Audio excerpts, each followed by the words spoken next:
오늘은 다시 사무엘하 성경으로 돌아가서 하나님의 뜻대로 살지 않는 사람들이라는 제목을 가지고 말씀을 묵상하겠습니다. 자, 사울이 죽은 후에 다윗은 한 번에 모든 사람들이 인정하는 이스라엘 전체 왕이 된 것이 아니고 처음에는 유다 지파만의 왕으로서 헤브론에서 기름 부음을 받아서 7년 반을 다스리게 됩니다. 그리고 나서 7년 반 후에 이스라엘 전체 왕으로 인정받아서 예루살렘에서 33년을 통치해서 이 40년, 40이라는 숫자는 성경에서 완전수입니다. 40년을 채우게 됩니다. 자, 다윗의 나라가 이렇게 한 방이 아니라 점진적으로 점점 확장되는 모습은 그리스도의 통치와 나라가 이 땅에서 한 번에 완성된 것이 아니고 점진적으로 점점 확장되면서 나중에 완성되는 그런 모습을 보여준다고 말씀드렸습니다.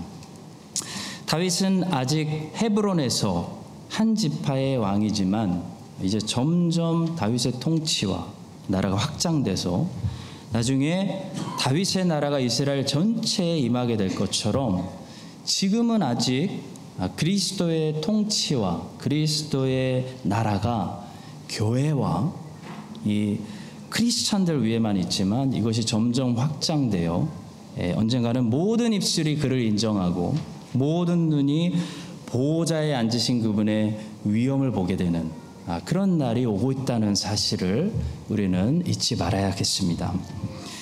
자, 그리스도가 왕이시라는 하나님의 그 뜻에 그때까지는 불순종하는 사람들이 있습니다.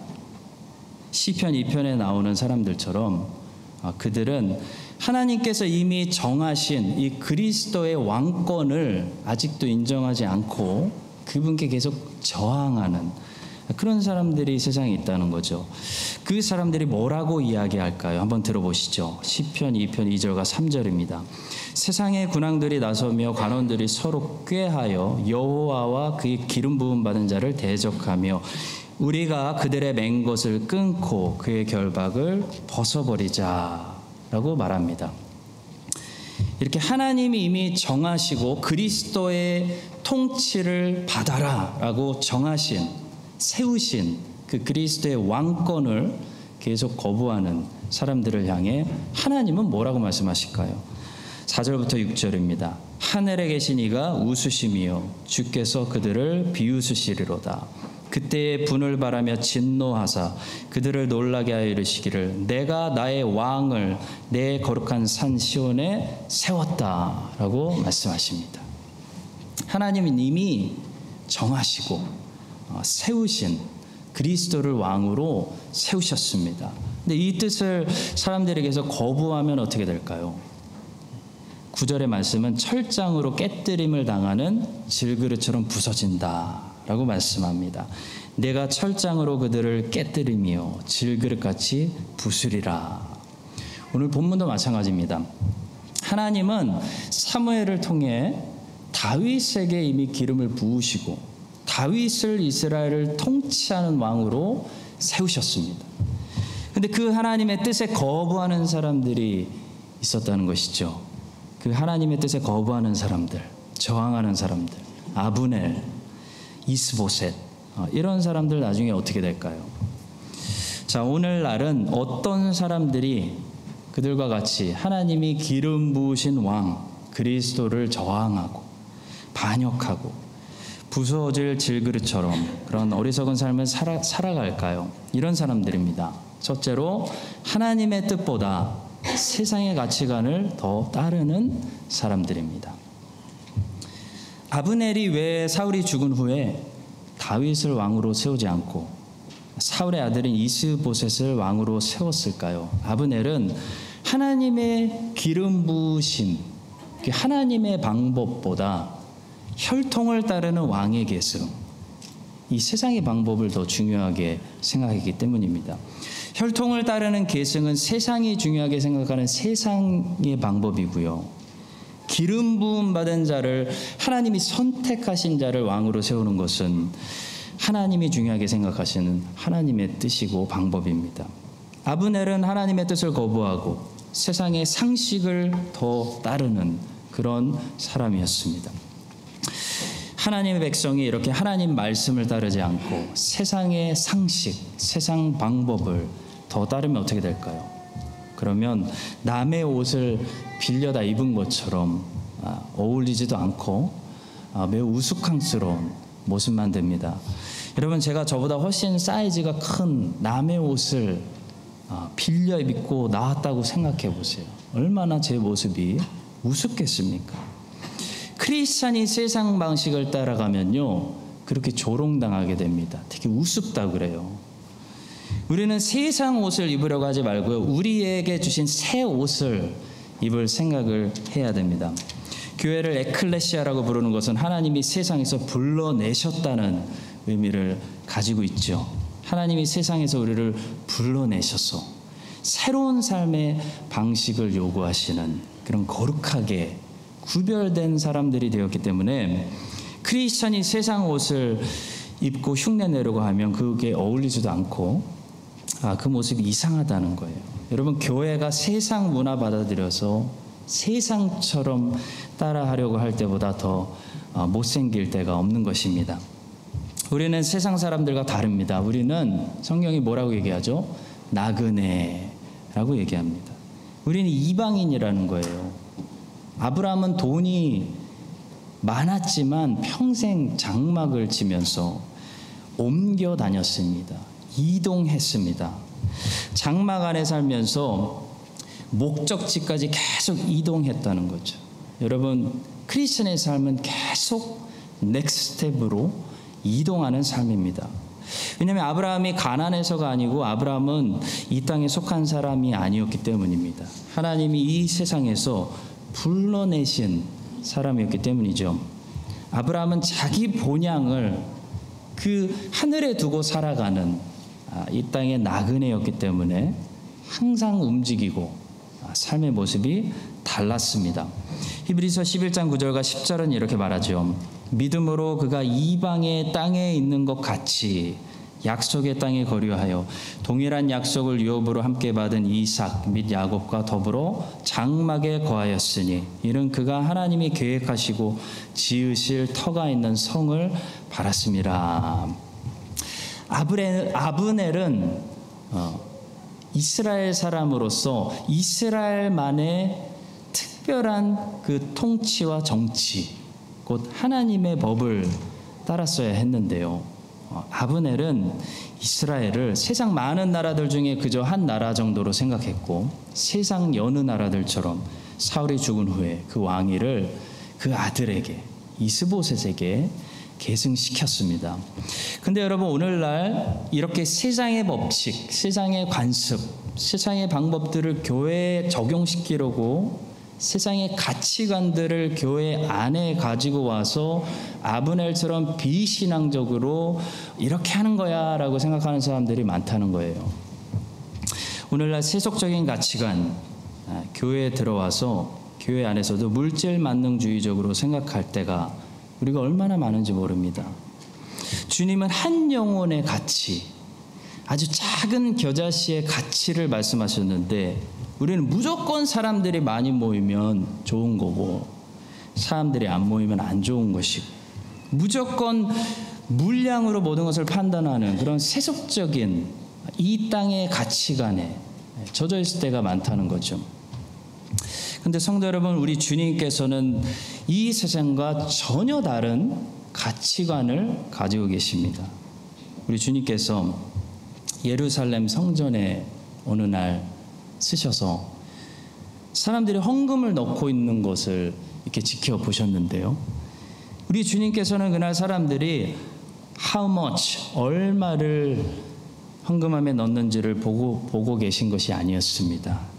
우리 주님께서는 그날 사람들이 어떻게 헌금함에 헌금을 넣고 있는지를 보셨습니다. 다시 말하면 주님은 헌금을 보신 것이 아니고 사람들이 어떻게 저 헌금을 드리나 사람의 중심을 보셨다는 거죠. 마가복음 12장 41절입니다. 예수께서 헌금함을 대해 앉으사 무리가 어떻게 헌금함에 돈 넣는가를 보실세. 여러분, 세속적인 가치관은 헌금을 봅니다. 우리가 무엇을 했느냐, 안 했느냐, 이걸 본다는 거예요. 선교를 갔느냐, 안 갔느냐, 비전센터를 졌느냐, 안 졌느냐, 교회를 왔느냐, 안 왔느냐, 예배를 오늘 드렸느냐, 안 드렸느냐. 세속적인 가치관은 이걸 중요하게 생각한다는 거예요. 왜 그런지 아세요? 눈에 보이기 때문입니다. 교회에 오셨군요. 선교 다녀오셨네요. 건물 지었네요.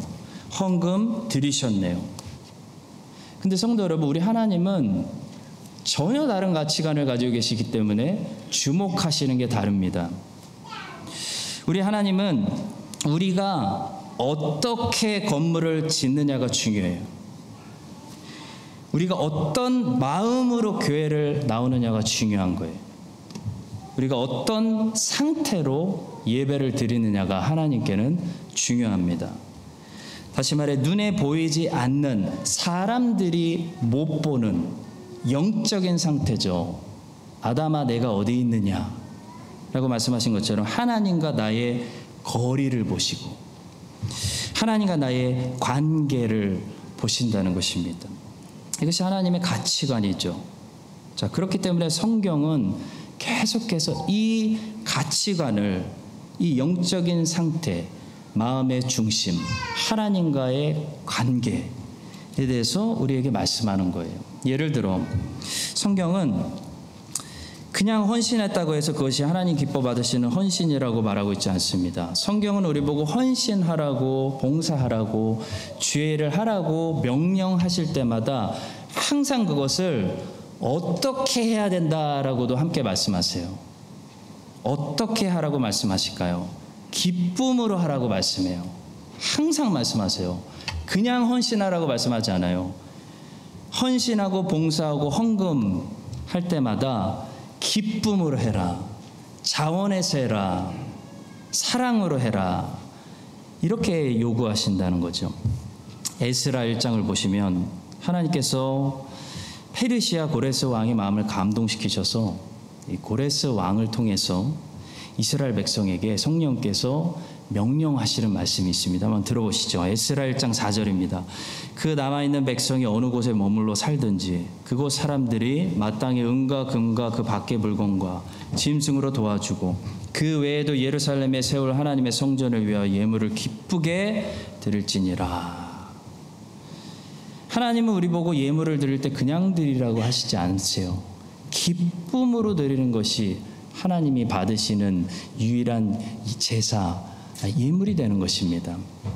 바울 사도도 동일한 말씀을 합니다. 고린도후서 9장 7절. 각각 그 마음에 정한 대로 할 것이요 인색함으로나 억지로 하지 말지니 하나님은 즐겨내는 자를 사랑하시느니라. 이것이 하나님의 가치관이고 성경의 가치관이고 이것이 하나님의 뜻입니다.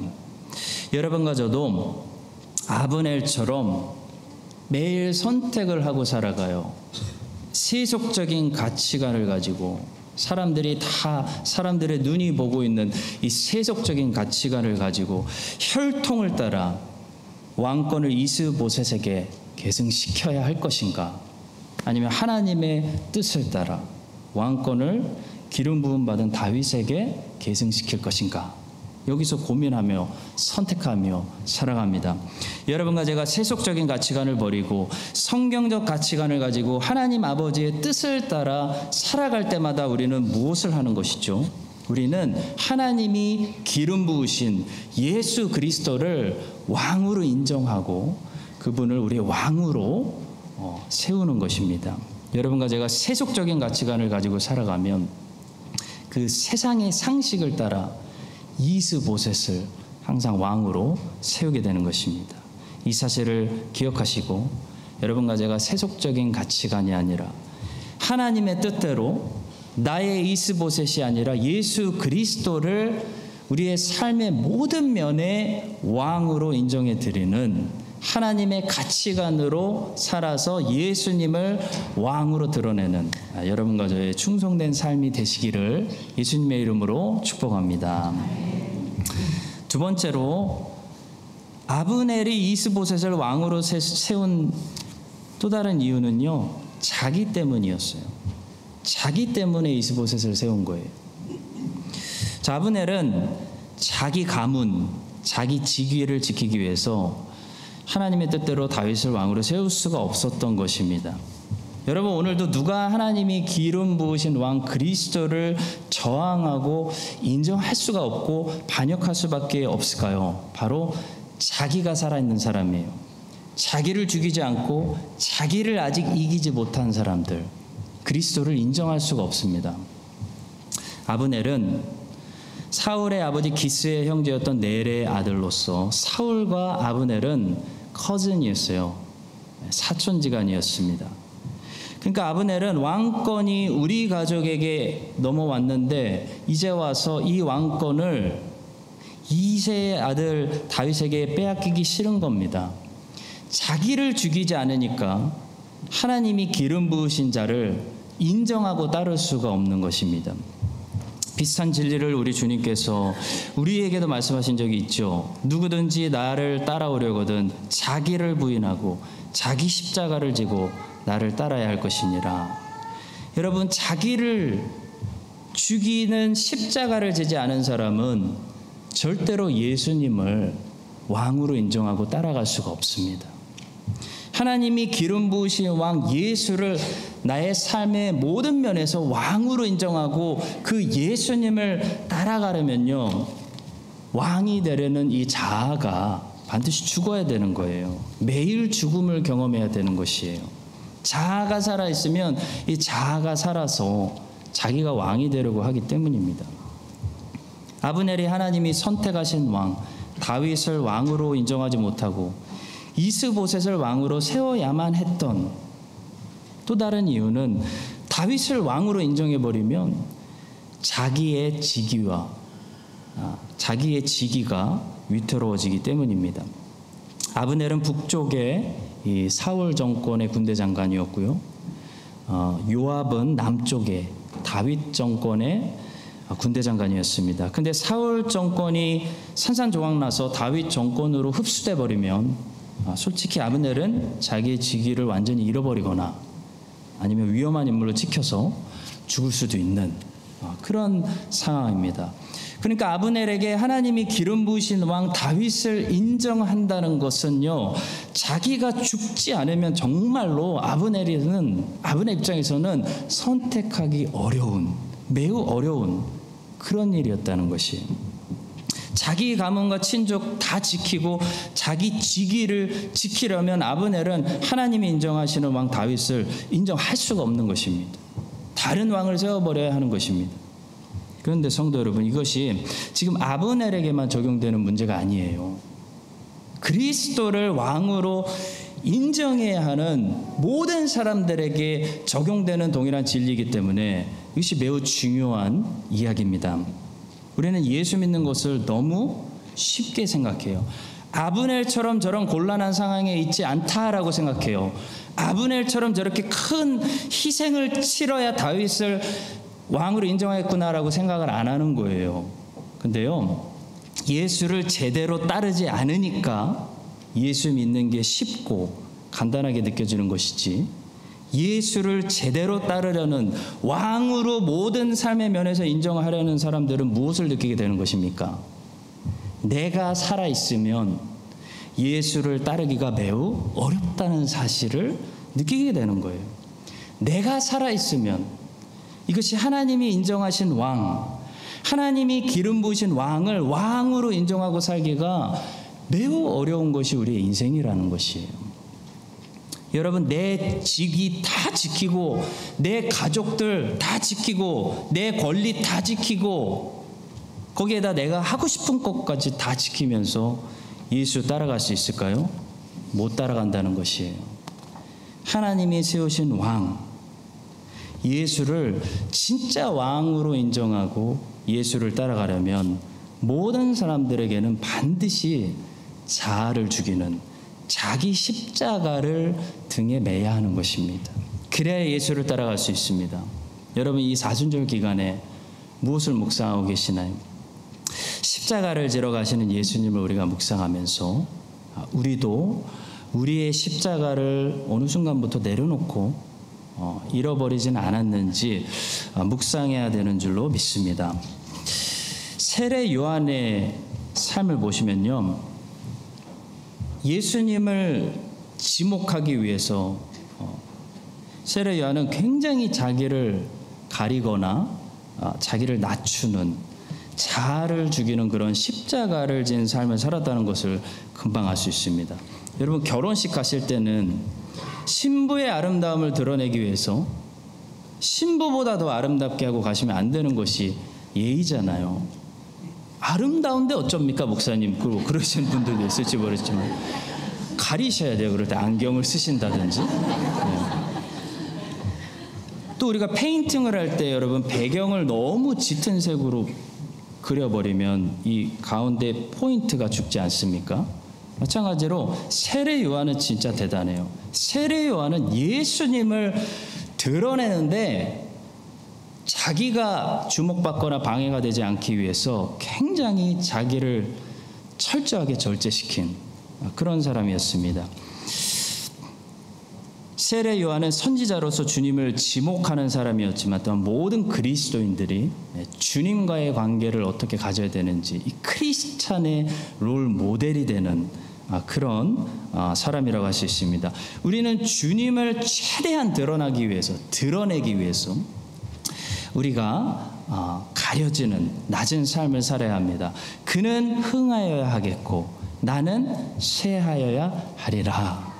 크리스천의 모토죠, 모토. 또 우리는 주님을 증거하는 일에, 주님을 드러내는 일에 최선을 쏟기 위해서 그 외의 다른 일에는 에너지를 좀 아끼는 미니멀 라이프를 살아야 합니다. 요한은 약대터를 입고 허리에 가죽들을 띠고 메뚜기와 석정을 먹더라. 이 말씀은 당시 2000년 전에 팔레스타인 땅에 미니멀 라이프 스타일이 뭔지를 보여주는 말씀이에요. 세례 요한은 예수님을 세상에 증거하고 드러내는 일에 최선을 쏟아붓기 위해서 다른 데 에너지를 아꼈다. 집중된 삶을 살았다. 삶이 소명에 집중되어 있었다. 그런 말입니다. 성도 여러분, 더 중요한 것을 하기 위해서는 다 할 수 없습니다. 우리는 이제 어떤 세상에 살고 있냐면 다 할 수 있는, 죽는 것 빼고 다 할 수 있는 세상에 살아가고 있습니다. 근데 다 할 수 있는 세상에 살아가서 사람들은 더 중요한 것이 뭔지를 잃어버리는 것 같아요. 더라는 단어를 잃어버리는 것 같아요. 다가 더를 대체해버렸어요. 삼켜버렸어요. 그런 세상에서 살고 있습니다. 이런 세상에서 우리는 크리스찬으로서 세례 요한처럼 더 중요한 것이 뭔지를 생각해야 됩니다. 그리고 더를 위해서 다를 절제하고 버릴 줄도 알아야 됩니다. 세례 요한은 더 중요한 소명을 위해서 다 누릴 수 있는 것들을 버리고 포기하고 광야로 가서 살았습니다. 마찬가지로 예수님을 증거하는 삶을 우리가 제대로 살고 싶으면 우리는 이 땅에서 다 누리고 살 수 없습니다. 다 하면서 더 중요한 것을 제대로 할 시간과 에너지는 우리에게 충분하지 않습니다. 여러분, 시간과 에너지는 자원이에요. 자원. 제한적이라는 얘기입니다. 다 하다가는 더 중요한 것에 쏟을 시간과 에너지가 없는 거예요. 예수를 따라가려면 다 하기 원하는 내 자아를 날마다 죽여야 됩니다. 십자가를 져야 예수 그리스도를 따라갈 수 있습니다. 아브넬은 자기 직위도 지켜야 되고 자기 가족, 자기 인맥, 자기 야망, 꿈 지키다가 하나님이 기름 부으신 왕을 왕으로 인정하지 못하고 엉뚱한 이스보셋을 왕으로 모시고 살았습니다. 반면에 세례 요한은 제사장 가문에서 태어나서 그렇게 가난한 사람이 아니었어요. 가난하게 부자로 살 수 있는 사람이었는데 광야로 나갔습니다. 미니멀 라이프를 선택했습니다. 자기를 날마다 죽였습니다. 왜냐하면 예수를 확실하게 드러내고 증거하기 위해서였습니다. 그래서 세례 요한의 사역은 열매를 많이 거뒀죠. 하나님이 기뻐하시는, 받으시는 삶이었고 성경에 기록되어 있습니다. 세례 요한은 이 땅에서 다 누리지 못했지만 예수 그리스도를 제대로 왕으로 인정하고 증거했습니다. 이 사실을 기억하시고요. 여러분과 저도 세례 요한처럼 예수님을 증거하기 위해서, 예수님을 왕으로 인정하기 위해서 우리의 십자가를 날마다 지고 이 땅에서 다 하지 못합니다. 다 누리지 못하더라도 더 중요한 예수 전도하는 소명을 우리가 완수하는 그런 인생들 되시기를 예수님의 이름으로 간절히 축복합니다. 자, 마지막 세 번째로 하나님의 뜻대로 살지 않는 사람들은 누구냐면 하나님의 뜻이 아닌 것에 에너지를 쏟고 싸우고 낭비하는 사람들입니다. 자, 오늘 우리가 읽은 본문에서 끝에 우리가 듣게 되는 이야기는 어떤 이야기냐면 아브넬이 이끄는 군대와 요압이 이끄는 군대가 서로 충돌하는 이야기입니다. 아브넬의 군대와 요압의 군대가 서로 만나서 대결을 했는데 누가 이겼죠? 결국 아무도 진정한 승리를 거두지 못했습니다. 16절은 이렇게 말하죠. 각기 상대방의 머리를 잡고 칼로 상대방의 옆구리를 찌르매 일제히 쓰러진지라. 그러니까 아브넬의 군대와 요압의 군대는 대단한 자존심을 지금 걸고 대결을 한 건데요. 결론적으로 그들이 얻은 것을 따져보면 그들은 아무것도 얻지 못했습니다. 너무나 잃은 것이, 손해본 것이 많았습니다.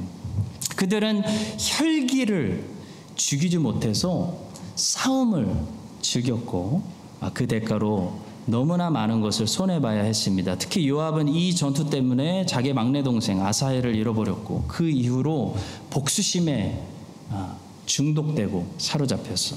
다윗의 명령에 불순종하게 되고 한 번 불순종하니까 나중에 또 습관적으로 불순종하게 되는 그런 사람이 되고 말았습니다.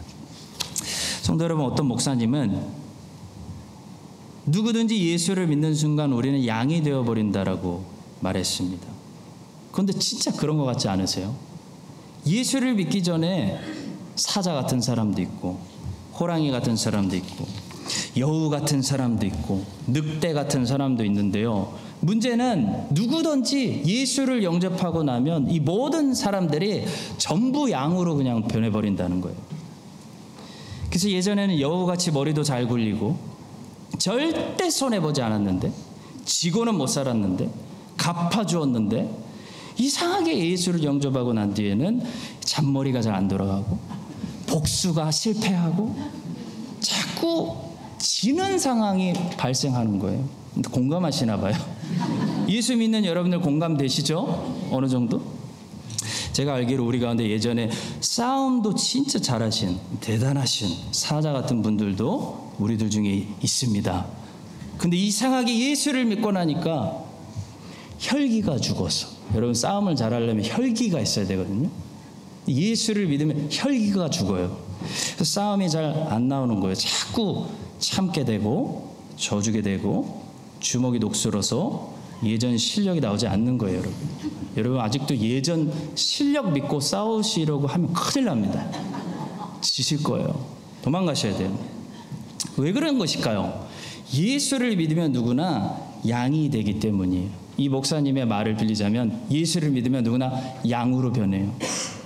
예전에는 사자여서 소리를 지르면 막 어흥 하는 사람들 무섭게 만드는 소리가 나왔는데 이제 양이 돼버려가지고 소리를 무섭게 지르는데 매 소리밖에 안 나와요. 사람들이 듣기에 매. 참 착한 사람이네. 여러분 야곱이 하필 라반의 집에 도착하기 전에 베델에서 예수님을 만나버렸습니다. 원래 야곱이 지고는 못 사는 사람이거든요. 근데 야곱이 베델에서 예수님을 만나지만 않았더라도 여러분 야곱이 그렇게 라반에게 20년 동안 이리 당하고 저리 당할 사람이 아니에요. 근데 야곱이 하필 라반을 만나기 전에 베델에서 하나님을 만나버립니다. 그래서 혈기가 꺾여요. 그래서 야곱이 여우였는데요, 양이 되어버렸어요. 그래서 야곱은 20년 동안 라반에게 엄청 얻어터지고 당합니다. 라반을 못 이기는 거예요. 항상 당하는 거예요. 근데 성도 여러분, 예수님을 만나고 성질 다 죽고 싸움 실력 잃어버리고 맨날 당하기만 하는 양이 된다는 것이 우리들에게 그렇게 나쁜 소식이 아닙니다. 왜냐하면 양이 된다는 것은 이제 우리에게 목자가 생긴다는 것을 말하기 때문이에요. 야곱은 싸움 닭에서 하나님을 만나고 베델에서 양이 돼버렸어요. 양이 되니까 만만하잖아요. 그래서 맨날 라반에게 당했습니다. 근데 여러분, 하나님이 그때부터 야곱과 함께 하시는 거예요.